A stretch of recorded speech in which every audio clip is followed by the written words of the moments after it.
বৈষম্য বিরোধী ছাত্র আন্দোলনের সূচনা হয় 2024-এর 1 জুলাই। শিক্ষার্থীদের সেই কোটা আন্দোলন জনগণকে নিয়ে যায় এক ঐতিহাসিক গণঅভ্যুত্থানে, যাদের আন্দোলনে শেষ হয়েছিল 16 বছরের ফ্যাসিস্ট আওয়ামী শাসন ব্যবস্থার। দেশ ছাড়তে বাধ্য হন পরাক্রমশালী শেখ হাসিনা। কিন্তু বছর না ঘুরতেই বিভিন্ন অভিযোগ কাঠগড়ায় এই ছাত্র সংগঠন নিয়ন্ত্রণ করতে না পারায় এরই মধ্যে স্থগিত হয়েছে দেশ জুড়ে থাকা কমিটি। আবারও কি তাদের ডাকে ছুটে আসবে জনতা?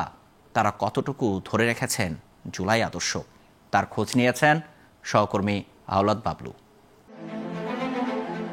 মুক্তিযোদ্ধা কোটা বহালের রায় জুনে হলেও তা বাতিলের দাবিতে আন্দোলন জমাট বাঁধতে থাকে জুলাই থেকে। বৈষম্য বিরোধী ছাত্র আন্দোলনের শুরু সেদিন থেকেই। এই ব্যানারকে সামনে রেখেই নাহিদ, হাসনাত, সার্জিস সহ ঢাকা বিশ্ববিদ্যালয়ের শিক্ষার্থীরা রাস্তায় নামে দাবি আদায়।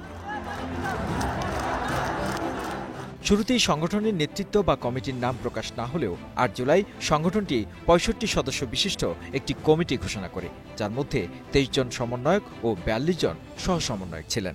আন্দোলনের মাত্রা বৃদ্ধি পাওয়ার পর 3 আগস্ট সংগঠনটি দেশের বিভিন্ন শিক্ষা প্রতিষ্ঠানের শিক্ষার্থীদের নিয়ে 158 সদস্যের সমন্বয়ক দল গঠন করে, যার মধ্যে 49 জন সমন্বয়ক ও 109 জন সহ সমন্বয়ক ছিলেন। পরে শেখ হাসিনা পতনের পর অক্টোবরে গঠিত হয় নতুন কমিটি। দিন গড়ানোর সাথে সাথে আসতে থাকে নানান অভিযোগ, চাঁদাবাজি, দখলদারিত্ব সহ নানান অপকর্মে যুক্ত হতে থাকেন এর নেতাকর্মীরা। সমন্বয়ক শব্দটা তৈরি করে আতঙ্ক। অবশেষে স্থগিত সব কমিটি। তৃণমূলটা ঠিকই তৃণমূলের জায়গায় আছে, টপ লিডারশিপের জায়গায় আছে, কিন্তু মাঝখানের যে ব্রিজটা মনে হলো এই ব্রিজটা নাই। এবং আপনি যখন ব্রিজ ছাড়া তো কখনো আপনি তৃণমূলকে এবং কেন্দ্র তো সারাদিন তৃণমূলে গিয়ে বসে আছে, 1-to-1 কাউকেই চেক অ্যান্ড ব্যালেন্স করতে পারবেন। তখন আমাদের মনে হয়েছে যে এই জিনিসটাকে আবার নতুন করে রিবিল্ড করার প্রয়োজন। জাতীয় নাগরিক পার্টি এনসিপির সংগঠক বলছেন, সমন্বয়ক শব্দটার জনপ্রিয়তার অপব্যবহার হয়েছে। টাকা কামানোর মেশিন যেটা বলছিল ওমামা, সেক্ষেত্রে এই যে অন্যান্য দলগুলোর যারা আসছে আর কি অসৎ উদ্দেশ্য সাধনকারী, তারা কিন্তু এই সমন্বয়ক শব্দটা ইউজ করছে। জুলাই আকাঙ্ক্ষা পূরণ না হওয়া পর্যন্ত বৈষম্য বিরোধী ছাত্র আন্দোলনের প্রাসঙ্গিকতা থাকা জরুরি বলেও স্বীকার করেন এনসিপির আরেক সংগঠক। রাষ্ট্রীয় কাঠামোয় যে ধরনের সংস্কার দরকার ছিল এখনো পর্যন্ত তার কোনো দৃশ্যমান না। ওইটা না হওয়া পর্যন্ত এই প্ল্যাটফর্মের অবশ্যই আমি প্রাসঙ্গিকতা মনে করি। এদিকে ছাত্রদল বলছে, নিজেদের ব্যর্থতা ঢাকতেই কেন্দ্রীয় কমিটি রেখে স্থগিত করেছে বাকি সব। খুবই কষ্ট লাগে, কারণ এই ব্যানারটির মাধ্যমে একটি এদেশে গণঅভ্যুত্থান হয়েছে এই প্ল্যাটফর্মের মাধ্যমে। পাশাপাশি সাম্প্রতিক সময়ে দেখলেন যে সারা দেশের সকল জেলা উপজেলা কমিটি ভেঙে দেওয়া হয়েছে।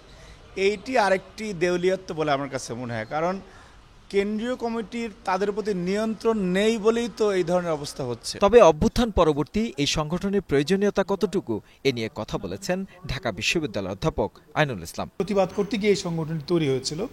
এই ধরনের একটি সংগঠন থাকাটা ছাত্রদের যে অধিকার এবং যে কোনো সময় যে কোনো ধরনের স্বৈরাচার কিংবা অনিয়ম বা অবিচারের বিরুদ্ধে যদি ছাত্রদেরকে আবারও জেগে উঠতে হয়, তাহলে এই অরাজনৈতিক একটা প্ল্যাটফর্ম থাকতে পারে বলে আমি মনে করি। বৈষম্য বিরোধী ছাত্র আন্দোলনের নেতৃত্ব নতুন করে ঢেলে সাজানো গেলে ভবিষ্যতে এটি দেশের কাজে আসবে বলেও মনে করেন এই বিশেষজ্ঞ।